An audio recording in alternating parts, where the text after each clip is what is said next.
मन मंदिरा गजर भक्तीचा। प्राप्त वेळी प्राप्त प्रसंगी कीर्तन रूपी सेवेसाठी दिलेला अभंग निवडलेला नाही आणि दिलेला अभंग असल्यामुळे ही सेवा कशी होईल हे काही सांगता येत नाही। असो, अभंग तुकाराम महाराजांचा आणि स्थितीपर प्रकरणातील असणारा अभंग आहे। या अभंगाच्या द्वारे महाराज जी महाराजांना स्थिती प्राप्त झालेली आहे त्या स्थितीचं वर्णन करतात आणि त्या स्थितीला प्राप्त होण्याकरता जे साधन महाराजांनी अनुभवाला आणलेले आहेत त्या साधनाचं अलौकिकत्व वर्णन करतात आणि जनसंवाद सुद्धा या अभंगाच्या द्वारे महाराज साधतात। प्रथम चरणामध्ये महाराज सांगतात, करूयाची कथा नामाचा गजर आम्हा संसार काय करी। महाराज एवढा दृढ संसार असणारा परंतु आम्ही नामाचा गजर केल्यामुळे आणि ती कथा केल्यामुळे आम्हाला तो संसार काही करू शकत नाही। आणि पुन्हा जो काही अनुभव असणारा महाराज सांगतात की आम्ही त्या हरीचे दास म्हणून घेतल्याच्या नंतर आणि जे काही त्यांची भूषणे अंगावर घातल्याच्या नंतर आम्हाला पाहिल्याच्या नंतर तो काळ असणारा कापतो।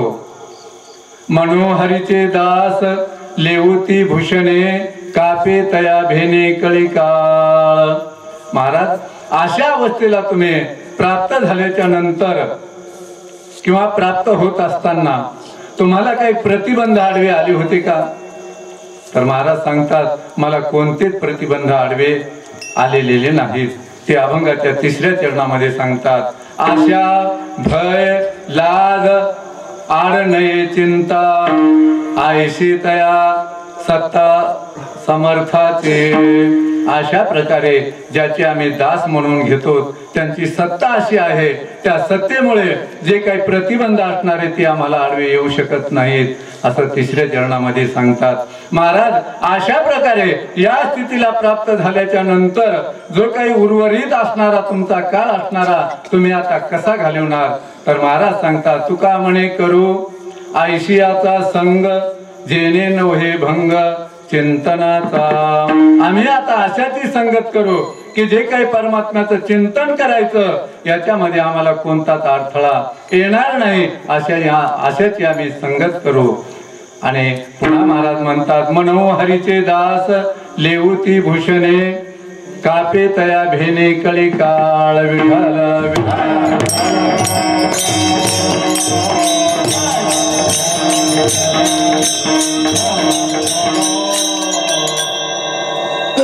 अभंगाचा शब्दार्थ आपल्या समोर मांडलेला आहे। कारण बोलताना बोबडीवरती बोबडी बोलायला लागलेली आहे। कारण विद्वान असणारे ज्ञान संपन्न असणारे दोन व्यक्ती माझ्या समोर बसलेले आहेत आणि त्यांच्या समोर बोलणं हे माझं अज्ञान आहे।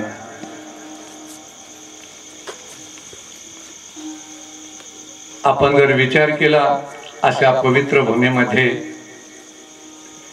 पांडुरंगाच्या दरबारामध्ये प्रति पंढरपूर असणार आणि जर आपण बारकाईने जर विचार केला महाराज तर पंढरपूर म्हणायला काही हरकतच नाही।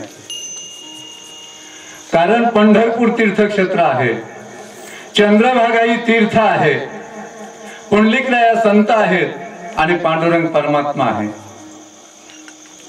आणखी जर आपण विचार केला तर पैठण सुद्धा तीर्थक्षेत्रच आहे, गोदावरी माता तीर्थ आहे, नाथ महाराज संत आहेत आणि पांडुरंग परमात्मा आहे। देहू सुद्धा इंद्रायणी माता तीर्थ आहे, तुकोबाराय संत आहेत आणि पांडुरंग परमात्मा आहे. आळंदीचा जर विचार केला, इंद्रायणी माता तीर्थ आहे, सिद्धेश्वर भगवान परमात्मा आहेत आणि ज्ञानेश्वर महाराज संत आहेत. अशाच प्रकारे या ठिकाणी सुद्धा पांडुरंग परमात्मा आहेत. माधव महाराज पुंगळेकर या ठिकाणी वास्तव्य करून गेलेले आहेत. नथुरामजी महाराज केहाळकर हे सुद्धा या ठिकाणी राहिलेले आहेत. आणि लाडूबुवा नाही का, लाडूबुवा म्हणून एक महात्मा या ठिकाणी होऊन गेलेले आहेत. अशा प्रकारे आणि या ठिकाणी तीर्थ असणारा पूर्णा माता आहे. महाराज एक कोटी महत्व म्हणून छोटासा ग्रंथ आहे आणि त्या ग्रंथामध्ये महाराज पूर्णेचं वर्णन आलेलं आहे. मी बाबाच्या चरित्रामध्ये त्याचा उल्लेख केलेला आहे की पूर्णा नदी असणारी पूर्वी कोण होती आणि ही नदी रूपामध्ये कशी आलेली आहे याचं पूर्ण वर्णन त्या ग्रंथामध्ये आलेलं आहे. आणि अशी ही पवित्र पूर्णा असणारी तीर्थ आहे. संत जरी आज या ठिकाणी नसतील, परंतु महाराज जर आपण विचार करायला केला तर आज 3 ते 4 वर्षापासून या ठिकाणी सीताराम हरिभक्त परायण सीतारामजी महाराज वास्तव्याला आहेत आणि ते पांडुरंगाची सेवा सुद्धा करतात. आणि पूर्णा माता हे तीर्थ आहे. आणि असंच असणार हे आपलं पंढरपूर या ठिकाणी पांडुरंगाच्या कृपेनं, संत महात्म्याच्या आशीर्वादाने आणि त्याचप्रमाणे हरिभक्त परायण प्रसादजी महाराज गडधे यांच्या प्रेरणेने आणि तसेच हरिभक्त परायण आपले भक्तराज महाराज पुंगळेकर यांच्या प्रेरणेने या ठिकाणी या कार्यक्रमाचं नियोजन झालेलं आहे. त्याचप्रमाणे सर्व इटोली ग्रामस्थ असणारे यांच्या सहकार्याने, तसेच पंचक्रोशीतील जे काही असणारे भाविक भक्त त्यांच्या सहकार्याने आपल्या कार्यक्रमाला प्रारंभ झालेला आहे. आपण जर विचार केला तर महाराज जे काही आपण याच्या अगोदर जे काही कार्यक्रम केले असतील, ऐकले असतील आणि अनुभवाला आणले असतील, परंतु हा एक कार्यक्रम असणारा अलौकिक कार्यक्रम आहे महाराज. कारण ज्या ठिकाणी निष्काम सेवा होते ती खरी सेवा असते. सकाम सेवा ही त्या सेवेमध्ये मोडल्या जात नाही महाराज. महाराजांच्या खूप कथा झाल्या असतील आणि एक आपल्याला तेवढा अनुभव नाही, परंतु काही निष्काम झाले असतील, परंतु ही जी सेवा आहे ही निष्काम सेवा आहे आणि या सेवेचा परिणाम श्रोतेवर सुद्धा होत असतो. आपण जर विचार केला तर ही रामकथा असणारी ही अलौकिक कथा आहे. भावार्थ रामायणामध्ये मला वाटतं युद्धकांडामध्ये 64वा अध्याय आहे का काहीतरी, मला काही तेवढं पक्क माहित नाही, परंतु महाराज त्या याच्यामध्ये अशी एक ओवी आलेली आहे की सकळ मंगळदायक सकळ कलिमल उध्वंसिक श्रीरामकथा अलौकिक वर्णिती दृढ वर्णिती देख अतिप्रीती. ही रामकथा असणारी ह्या अलौकिक आहे. बाकीच्या कथा आहेत, परंतु जर आपण विचार केला तर श्रीमद भागवत कथा महापुराण आहे. आता तुमच्या समोर महाराज मला काही तेवढं सांगता येत नाही, परंतु काहीतरी सांगून टाइमपास करतो.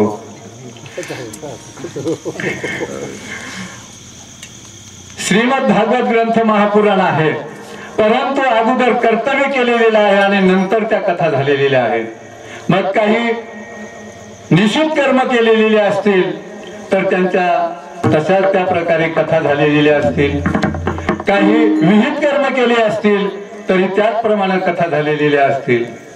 आपण जर श्रीमद भागवत कथा महात्मा जर बघितलं तर धुंदुकारीचा असणारं निषिद्ध कर्म केल्याच्या नंतर सर्व ती कथा असणारी निषिद्ध कर्माच्या त्याच्या कर्मानुसार तशीच वर्णन केलेली आहे. आणि जे काही असणाऱ्या कथा अगोदर घडलेल्या आहेत आणि नंतर ती कथा तयार झालेली आहे.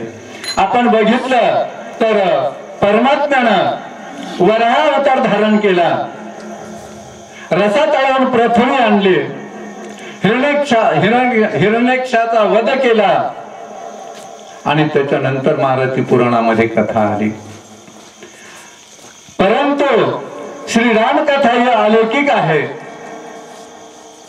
ही कर्म करण्याच्या अगोदर कथा तयार झालेली आहे.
कीर्ती वाढली गहन केले रामायण रामाधी विठ्ठल विठ्ठल.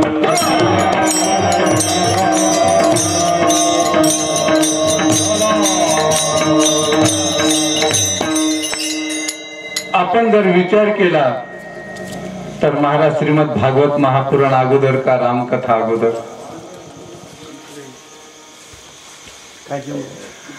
द्वापार युगामध्ये परमात्मा धामाला जात असताना उद्धवानं भगवंताला प्रश्न केला, देवा आता तुम्ही जाता, भक्तांनी कोणत्या आधारावर या ठिकाणी राहावं? त्याच्यानंतर महाराज श्रीमद भागवत महापुराण निर्माण झालं. परंतु त्रेता युगामध्ये रामचंद्र प्रभू जन्माला येण्याच्या अगोदर, त्याच्या अगोदर रामायण तयार झालेलं आहे. आणि कर्म करण्याच्या अगोदर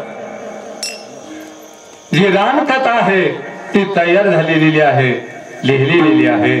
म्हणून श्रीराम कथा ही अलौकिक आहे. विठ्ठल विठ्ठल.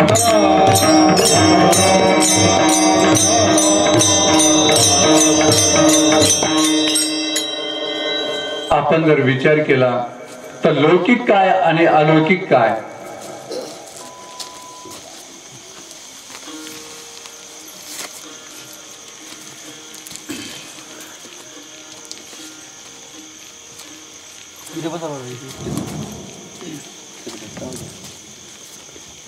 महाराज सोयच लागली. विठ्ठल विठ्ठल.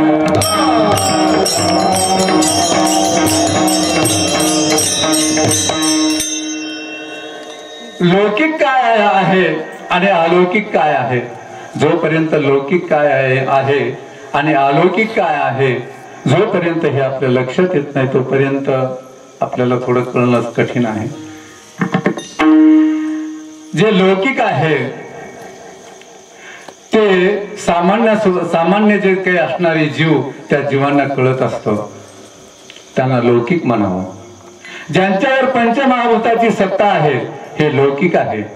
ज्यांच्यावर काळाची सत्ता आहे ते लौकिक आहे. आणि जे सामान्य जीवाला कळत नाहीत हे अलौकिक आहे. ज्यांच्यावर पंचमहाभूताची सत्ता नाही ते अलौकिक आहे. आणि ज्यांच्यावर काळाची सत्ता नाही ते सुद्धा अलौकिक आहे. आपण जर या सृष्टीचा विचार केला तर या सृष्टीमध्ये भगवंत अलौकिक आहे. भगवंताची कथा अलौकिक आहे. भगवंताचं नाम अलौकिक आहे. आणि संत हे अलौकिक आहेत.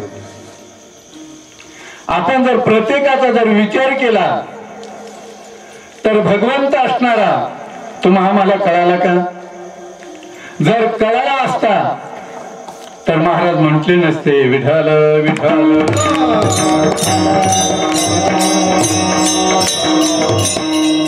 देव घ्या कोणी, देव घ्या कोणी, आयता आला घर पुसवणे. महाराज जर देव आपल्याला कळाला असता तर आपण देव घेतला असता, महाराजाला सांगण्याची गरज भासली नसती. तुम्हा आम्हाला कळाला नाही. जो वेद असणारा परमात्म्याच्या श्वासोश्वासातून निर्माण झाला त्या वेदाला सुद्धा देव कळालेला नाही. नाथ महाराज सांगतात, पुसू नका बाई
पुसू नका बाई वेदाशी काही कललाची नाही.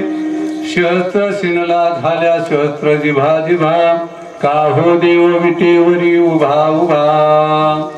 अशा प्रकारे त्या वेदाला तो कळालेला नाही. महाराज नाथ महाराज हरिपाठामध्ये म्हणतात, वेद जाणो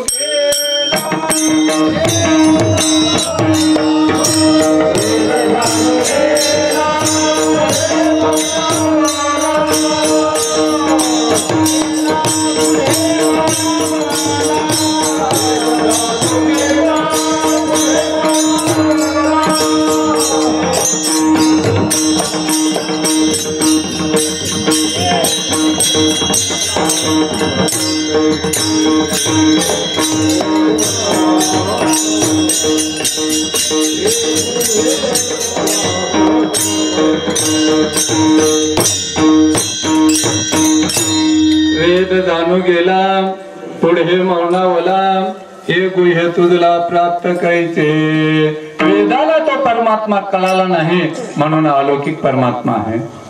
आणखी जर आपण विचार केला, जो वक्ता असणारा सर्वांमध्ये श्रेष्ठ शेष भगवान, त्या शेषाला सुद्धा कळालेला नाही देव. महाराज सांगतात, विठ्ठल विठ्ठल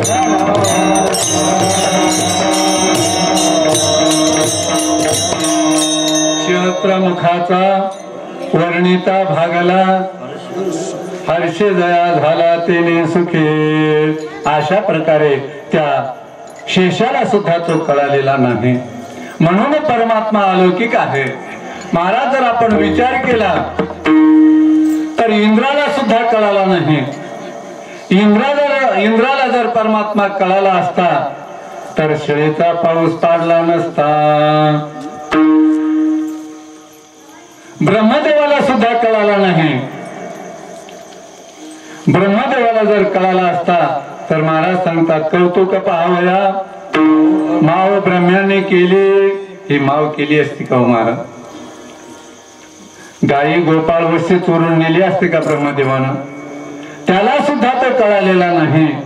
महाराज ज्या काही चंद्राच्या 12 कळा असणाऱ्या, चंद्राच्या 16 कळा असणाऱ्या आणि सूर्याच्या 12 कळा असणाऱ्या यांना सुद्धा तो कळालेला नाही. महाराज म्हणतात, 16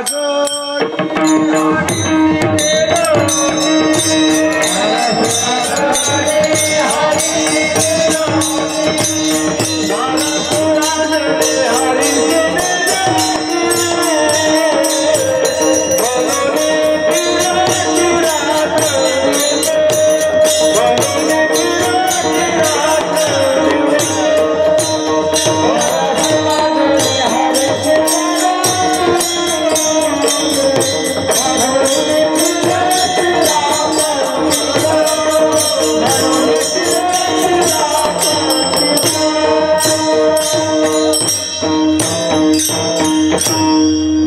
16 जणी हरीशी नेणती म्हणून फिरती रात्रंदिवस. त्यांना सुद्धा परमात्मा कळालेला नाही. महाराज यशोदा माता सानिध्यामध्ये असताना तिला सुद्धा परमात्मा कळालेला नाही. कळाला असता तर उखळ बंधन केलं नसतं. महाराज आपण जर विचार केला तर स्वतः भगवंताच्या पत्नीला सुद्धा देव कळालेला नाही असं म्हणायला काही हरकत नाही. रामायणामधला विषय, जर सीता मातेला खरं परमात्मा कळाले असते तर त्या हरणाकडे चित्त गेलं नसतं. महाराज आणि एक वेळेस तर रुक्मिणी मातेला सुद्धा परमात्मा थोडा कळाल्यासारखा वाटला नाही. त्या ठिकाणी नामदेव महाराज वर्णन करतात, विठ्ठल विठ्ठल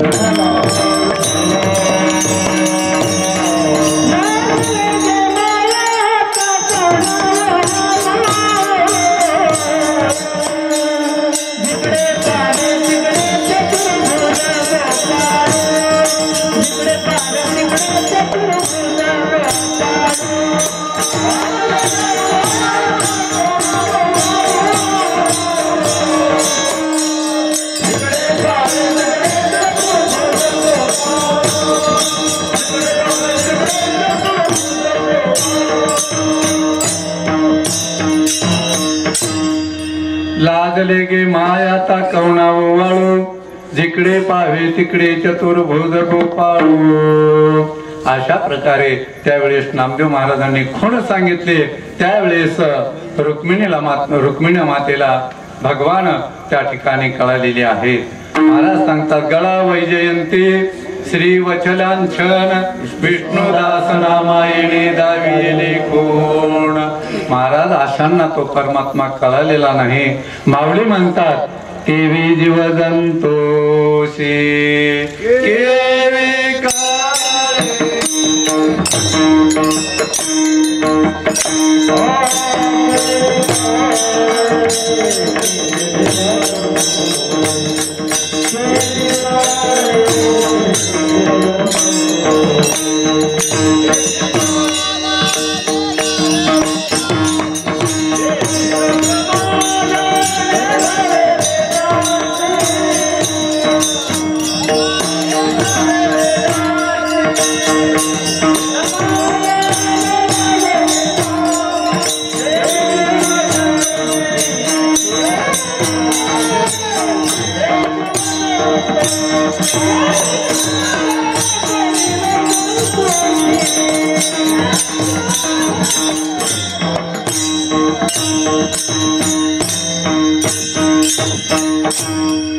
तेथील प्रमाण नेनवे वेदासी तेथे जीव जंतुशी केवी कळे. महाराज तुम्हा आम्हाला तू कसा कळेल?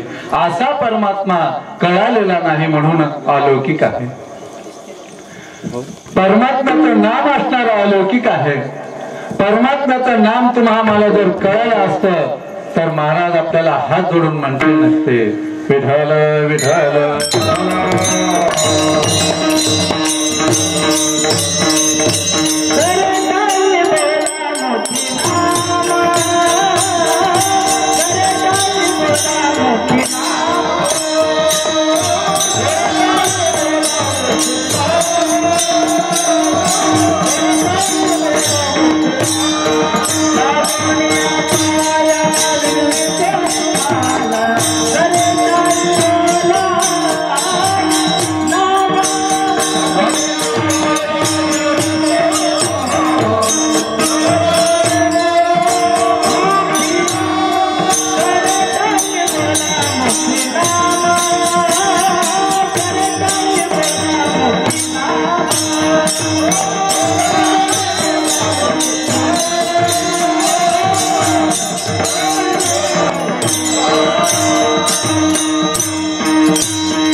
लागून या पाया विणवितो तुम्हाला, कर टाळे बोला मुखी नाम. अशा प्रकारे आपल्याला जर नाम कळालं असतं तर महाराजांना आपल्याला हात जोडून सांगायची गरज पडली नसती. महाराज तुमचा आमचा विषय द्या सोडून, जे ज्ञानी असणारे महान असणारे त्यांना सुद्धा नामाचं महत्व कळलेलं नाही महाराज. त्यांना सुद्धा एका ठिकाणी उपदेश करतात, विठ्ठल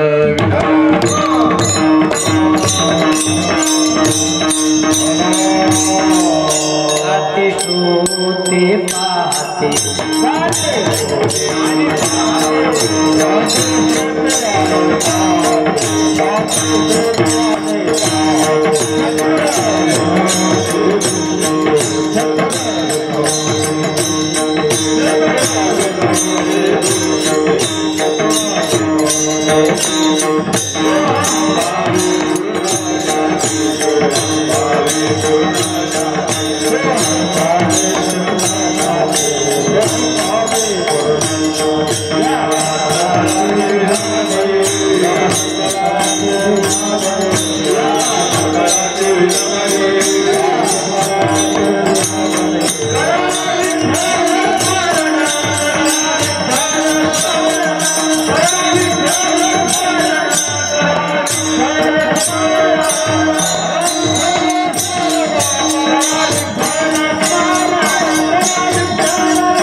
गाते श्रोते आणि पाहते, चतुर्विनोदी दुष्यंते, सोहम भावे पूर्ण ज्ञाते, या सकलाशी विनवणी. करा विठ्ठल स्मरण, नामरूपी अनुसंधान, जाणवणे भक्ता भवलक्षण, जगण प्रमाण दावी तसे. महाराज तुमचा आमचा विषय द्या सोडून, गाते असणारे प्रसाद महाराज तुम्ही नाही, माऊली वर्णन करतात, गंधर्व आयशे, गंधर्व गात गाणे, गंधर्वासारखे असणारे गाणारे त्यांना सुद्धा त्या नामाचा महिमा कळालेला नाही महाराज. श्रोते असणारे, परीक्षितीसारखा श्रोता असणारा, परंतु त्यांना सुद्धा नामाचा महिमा कळालेला नाही. चतुर ब्रह्मदेवासारख्यांना सुद्धा नामाचा महिमा कळालेला नाही. नारदासारख्यांना सुद्धा नामाचा महिमा कळालेला नाही. नाम घेत होते परंतु नामाचा महिमा कळालेला नाही. दुष्यंती असणारे व्यास महाराजासारख्यांना सुद्धा नामाचा महिमा कळालेला नाही. शुक्राचार्यासारख्यांना नामाचा महिमा कळालेला नाही. जनकासारख्यांना सुद्धा नामाचा महिमा कळालेला नाही. महाराज यांचा तर विचार बाजूला ठेवा, परंतु ज्याच्या नामामध्ये एवढी शक्ती आहे त्या परमात्म्याला सुद्धा त्याच्या नामाचा महिमा कळालेला नाही. तुकाराम महाराज एका ठिकाणी सांगतात,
नामाचा महिमा तुझ न कळे मेघश्यामा. तुका म्हणे आम्हा जन्म गोड यासाठी. अशा प्रकारे त्या ठिकाणी परमात्म्याला सुद्धा त्याचा नामाचा महिमा कळालेला नाही, म्हणून नाम हा अलौकिक आहे. महाराज, पंचमहाभूताची नामावर सत्ता नाही. आपण जर विचार केला तर हे सर्व या पंचभूतापेक्षा श्रेष्ठ आहे. ज्यावेळेस निवृत्तीनाथाला माऊली नामाचा महिमा विचारू लागले, त्यावेळेस नामदेव जे काही महाराज त्या ठिकाणी सांगतात की जे काही गगन असणार त्या गगनापेक्षा सुद्धा वाढ असणार नाम आहे. ज्ञानदेव कुशे निवृत्तीची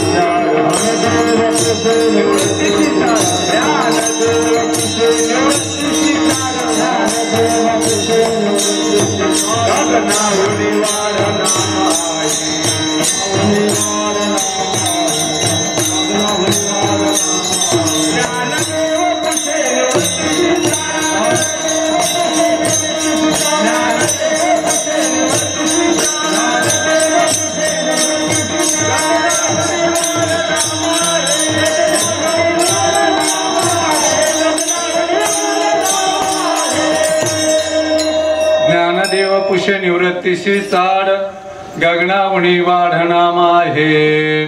अशा प्रकारे गगनापेक्षा वाढ असणार, पंचमहाभूतापेक्षा श्रेष्ठ असणार नाम असल्यामुळे महाराज सांगतात नाम हे सुद्धा अलौकिक आहे. महाराज, नामावर काळाची सत्ता नाही. महाराज म्हणतात एक ते निराळे हरीचे नाम. अवघाची आकार ग्राशीला काळे, एक ते निराळे हरीचे नाम. एवढा या नामाचा अधिकार आहे, म्हणून नाम सुद्धा अलौकिक आहे. आपण बघितलं परमात्म्याची कथा सुद्धा अलौकिक आहे. मी तुम्हाला अगोदरच सांगून गेलो, तो रामायणामध्ये आलेली ओवी आहे की जी काही असणारी ही रामकथा अलौकिक आहे. आणि अलौकिक असल्यामुळे ते प्रेमानं प्रीतीनं काय करतात, त्यांचं वर्णन करतात. महाराज, वर्णन करण्याला महत्व नाही, अंतःकरणामध्ये त्याच्याविषयी प्रेम असायला पाहिजे. आणि प्रेम जर नसेल तर महाराज सांगतात काही जरी असेल तर त्याला किंमत नाही. विठ्ठल विठ्ठल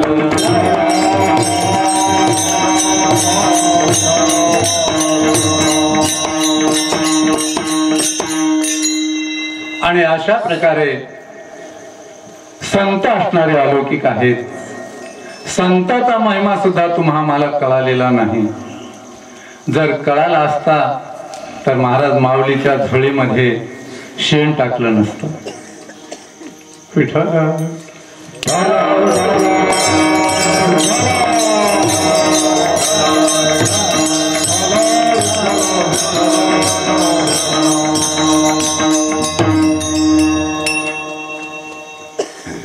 महाराजाचे संतावर प्रसंग लिहिलेले असतात. विठ्ठल विठ्ठल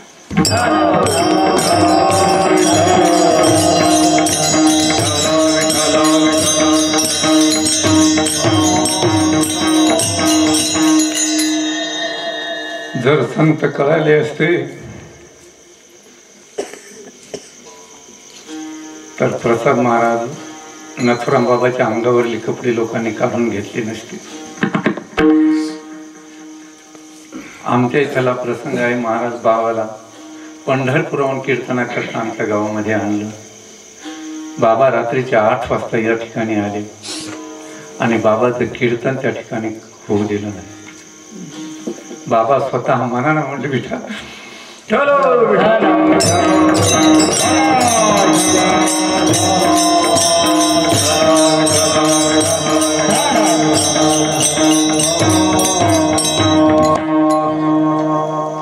बाबा स्वतः मनात म्हणले पूर्व मला कीर्तन करायचं रे, मला कीर्तन केल्याशिवाय कर म्हणणार नाही.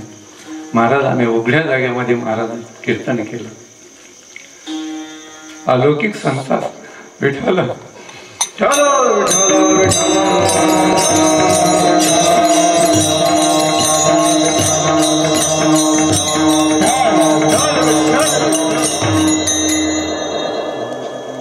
जर महाराज कळाले असते तर महाराजाला रात्रीच्या वेळेला किहाळमधून जाण्याचा प्रसंग आला नसता.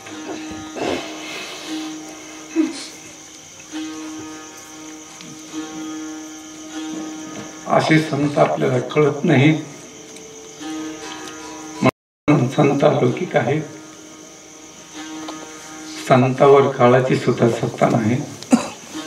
जर काळाची सत्ता असती तर महाराज वर्णन केलं नसतं. विठ्ठल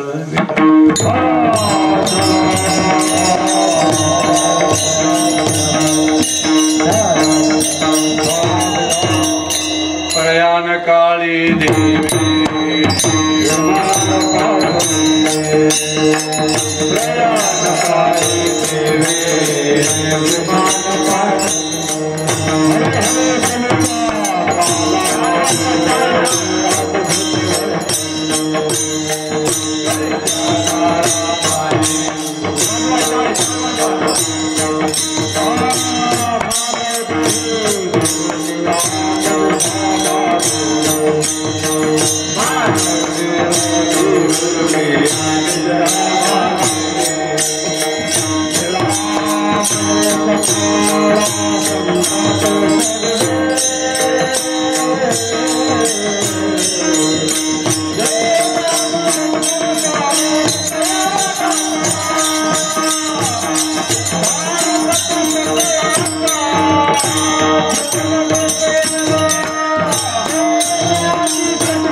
मानव देह घेऊन निर्धामा गेले.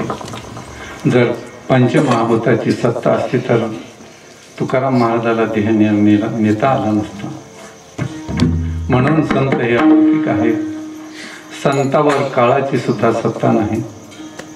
त्यांच्यावर तर नाही, परंतु महाराज त्यांच्या मनामध्ये जर आलं तर दुसऱ्यावर सुद्धा काळाची सत्ता चालू देत नाही. एका ठिकाणी महाराजाचा एक प्रसंग आलेला आहे. विठ्ठल विठ्ठल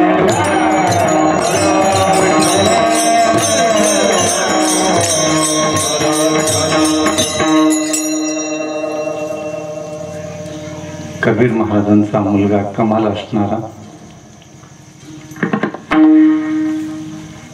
लहानपणे जे काही खेळ असणारे ते आपल्या सर्वांनाच माहीत आहे.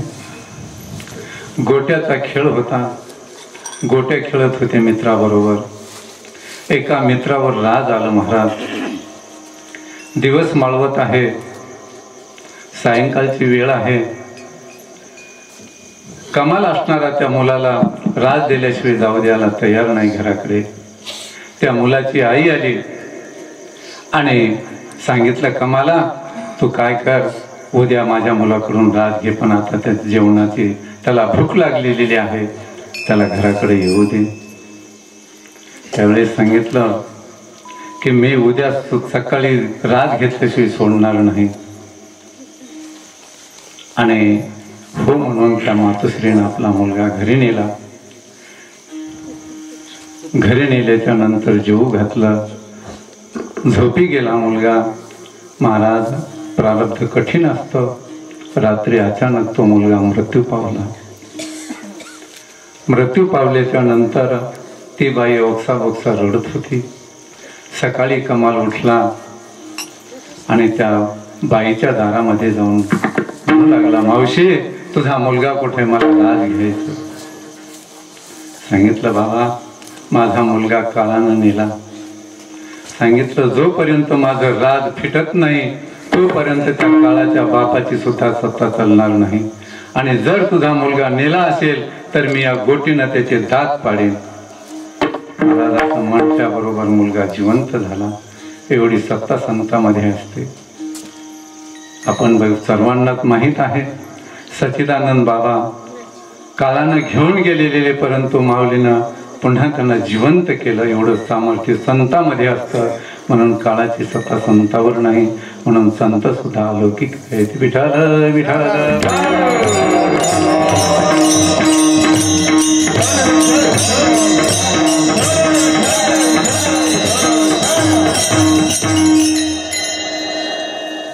अशी अलौकिक रामकथा आपण श्रवण करीत आहात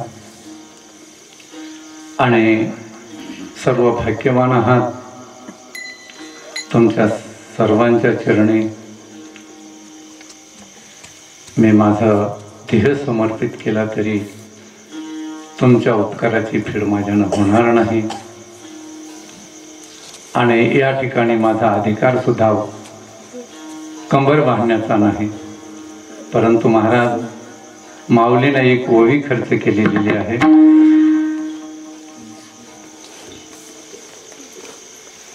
की एक मूर्ख लेकरू असणार, कोणत्याच प्रकारची अक्कल नसताना मनगटापर्यंत हात भरवलेले आहेत, नाकापर्यंत थोबाड भरवलेला आहे, ज्याला जेवणाची कोणत्याच प्रकारची अक्कल नाही, परंतु तो काय करतो, घास आपल्या हातामध्ये घेतो आणि आपल्या बापाच्या मुखाकडे आपला हात नेतो आणि प्रेमानं तो घास असणारा बाप असणारा आपलं मुख त्याच्याकडं ओढवतो. महाराज सांगतात, बालक बापाची ताटीरी घे, बापाचीच जीव लागे की संतोषोनी वेगे मुखाची वढवी. अशा प्रकारे महाराज या ठिकाणी 3 महात्मे माझ्या समोर बसलेले आहेत. सर्वज्ञ आहेत, परंतु माझा जर त्यांच्या समोर अधिकार जर वर्णन करायचा झाला तर महाराजाच्या भाषेमध्ये महाराज म्हणतात, विठ्ठल विठ्ठल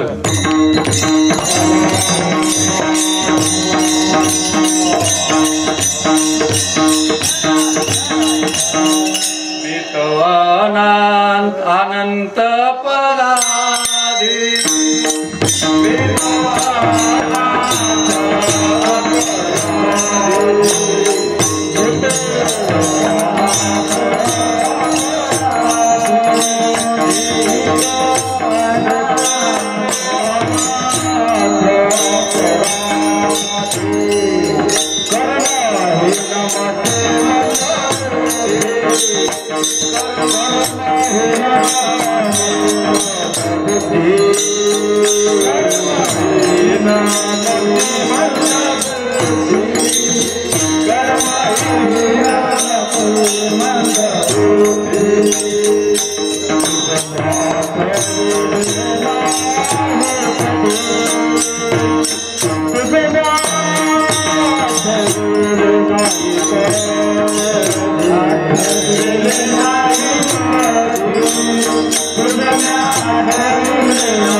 अपराधी कर्महीन मतिमंद बुद्धी तुझ मी आठविले नाही कधी कृपानिधी माय बापा.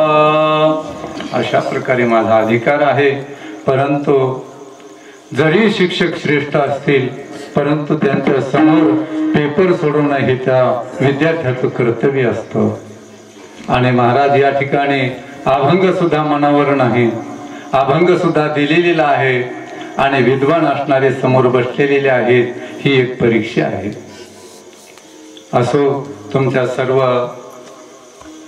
श्रेष्ठ यांच्या आशीर्वादाने जी काही बोलण्याचे प्रयत्न करीन आणि त्या अभंगाचा अर्थ असाच असेल अशातला काही प्रकार नाही.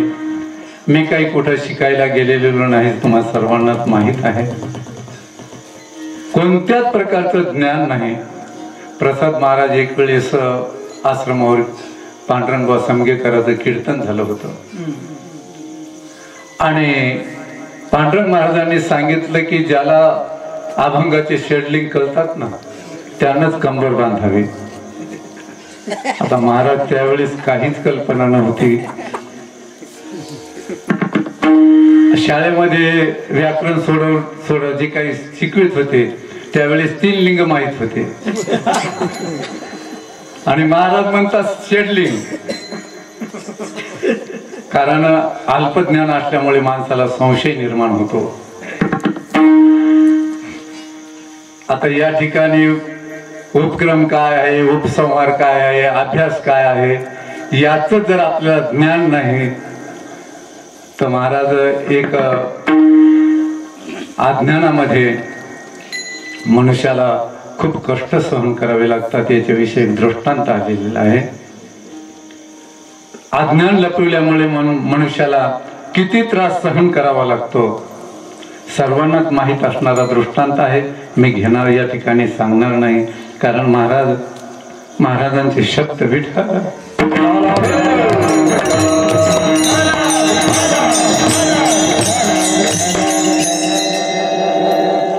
महाराजांचं आणि माझं बोलणं झालं की नथुराम बाबांनी सांगितलं होतं बापू जर मड जागेवर कीर्तन करशील तर मी तुझ्या पाठीमागे नाही. हा कीर्तनाचा विषय नाही.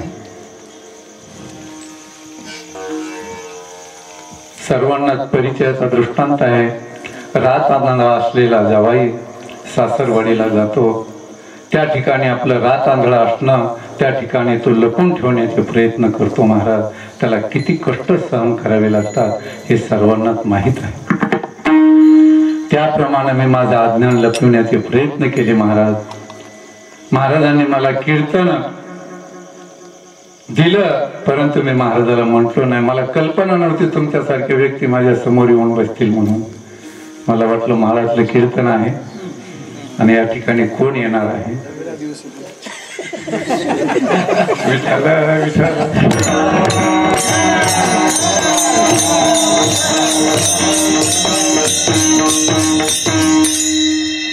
परंतु असो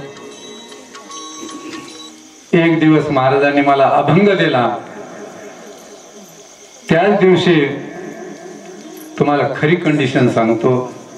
मी माळात बैल चारित होतो आणि मी अभंगाची प्रस्तावना तयार केली आणि महाराजाला फोन लावला भीमराव महाराजांना की महाराज मी या ठिकाणी एकटाच आहे. प्रस्तावना योग्य आहे का अयोग्य आहे हे मला या ठिकाणी सांगा. माझा अपमान झाला तरी चालेल कारण मी एकटाच आहे. परंतु मंडपामध्ये अपमान होणं हे योग्य नाही. कारण चांगल्याचे विचार जर आपण आपल्या अनुभवाला आणले तर आपलं भलं होत असतं.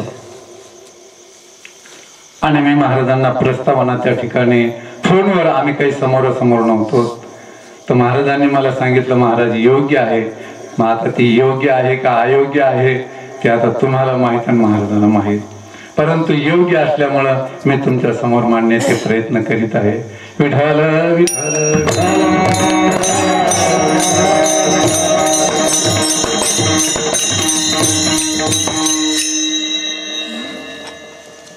या ठिकाणी जो काही अभंग घेतलेला आहे महाराज ज्या स्थितीला प्राप्त झालेले आहेत त्या स्थितीचा जो काही अनुभव असणारा या अभंगाच्या द्वारे व्यक्त करतात. आणि जे काही साधना आहेत त्या साधनाचा सुद्धा उल्लेख केलेला आहे की या साधनानं मी त्या स्थितीला प्राप्त झालो आणि जनाशी संवाद करीत आहेत. महाराज आपण जर जनाचा विचार केला तर आपल्या या सृष्टीमध्ये आपल्याला 4 वर्ग दिसून येतात. एक पामर, एक विषयी, एक जिज्ञासू आणि एक मुक्त. हे 4 असणारे वर्ग आहेत. मग महाराज कोणाबरोबर संवाद करतात असा सुद्धा प्रश्न निर्माण होतो. जो काही पामर असणारा या ठिकाणी विहित आणि निश्चित भोग भोगत असतो आणि त्यांच्यावर कोणत्याच शास्त्राचे संस्कार नसतात, त्याला पामर म्हणतात. विषय असणारा, या ठिकाणी जे काही विषय असणारे ते भोगत असतो आणि परलोकातील विषय भोगण्याकरता कार्य करीत असतो, कर्म करीत असतो. तो विषय आहे. जो जिज्ञासू आहे, आत्यंतिक दुःखाची निवृत्ती आणि परमानंदाची प्राप्ती हे आत्मज्ञानानं प्राप्त होते. आणि आत्मज्ञान प्राप्त करणं हा खरा पुरुषार्थ आहे. हा ज्यांच्याकडे विवेक आहे त्यांना जिज्ञासू म्हणतात. आणि मुक्त असणारा, स्थूल सूक्ष्म आणि कारण या देहाच्या आत्मस्वरूप हे वेगळं आहे. आणि ब्रह्मरूपानं संशय निवृत्त असं ज्ञान त्याला झालेला असतो, तो मुक्त असतो. आपण जर विचार केला तर पामराला महाराज पामराबरोबर संवाद करीत होते का? पामराबरोबर काही संबंधच नाही, कारण पामर त्यांच्याकडे आलेलाच नव्हता. कारण तो त्या विहित आणि निश्चित भोगामध्ये लुप्त झालेला होता. कोणत्याच प्रकारचे संस्कार त्यांच्यावर नव्हते, त्यांच्या बरोबर संवाद नाही. जो विषयामध्ये तल्लीन झालेला आहे त्याच्याबरोबर सुद्धा संवाद नाही, मुक्ताबरोबर सुद्धा संवाद नाही. परंतु संवाद आहे जिज्ञासू बरोबर. कारण जिज्ञासू असणारा त्याचं एकच ध्येय असतं की आपण या ठिकाणी मनुष्य जन्माला आल्याच्या नंतर आपला अंतिम ध्येय काय आहे. आणि असाच एक वर्ग आणखी एक आहे, तो म्हणजे व्यवहारामध्ये. की व्यवहारामध्ये आपला अंतिम ध्येय काय आहे याचा एक विचार करणारा असतो. आणि एक आपण या मनुष्य जन्माला आल्याच्या नंतर आपला अंतिम ध्येय काय आहे याचा एक विचार करणारा वर्ग असतो. महाराज जे व्यवहारामध्ये अंतिम ध्येयाला प्राप्त होण्याकरता जे तयार झालेले असतात किंवा त्या अंतिम ध्येयाकडे जाण्याकरता निघालेले असतात, त्यांना त्या ठिकाणी एक कर्म करावं लागतं आणि त्या कर्माबरोबर प्रारब्धाची जोड असते. महाराज मी अगोदर ह्या दोनच जोडी घातल्या होत्या, परंतु महाराजांनी मला सांगितलं, महाराज आणखी त्याच्यामध्ये थोडं ज्ञान घाला. कर्म, ज्ञान आणि प्रारब्ध जर हे तिन्ही जर एकत्रित आले तर आपण व्यवहारातील अंतिम जे काही आपला अंतिम ध्येय असतं त्या ध्येयाला प्राप्त होत असतो. आणि जर त्या ठिकाणी एक जर कमी पडलं तर आपण त्या ध्येयापर्यंत पोहोचत नाही. आपण कर्म करीत आहोत, परंतु जर आपलं प्रारब्ध जर आपल्या बरोबर नसेल तर आपण त्या ध्येयापर्यंत प्राप्त होऊ शकत नाही, त्या ध्येयाला प्राप्त होऊ शकत नाही. कारण प्रयत्न करावेच लागतात आणि आपण प्रयत्न करीतच असतो. माऊली एका ठिकाणी वर्णन करतात, विठ्ठल आयास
प्रपंच करीशी सायास करशी प्रपंच दिननिशी हरीची न भदशी कोण्या गुणे. आपल्याला पुढच्या याचं हे नाही, परंतु प्रपंचामध्ये सायास करावा लागतात, प्रयत्न करावाच लागतात. मन मंदिरा गजर भक्तीचा.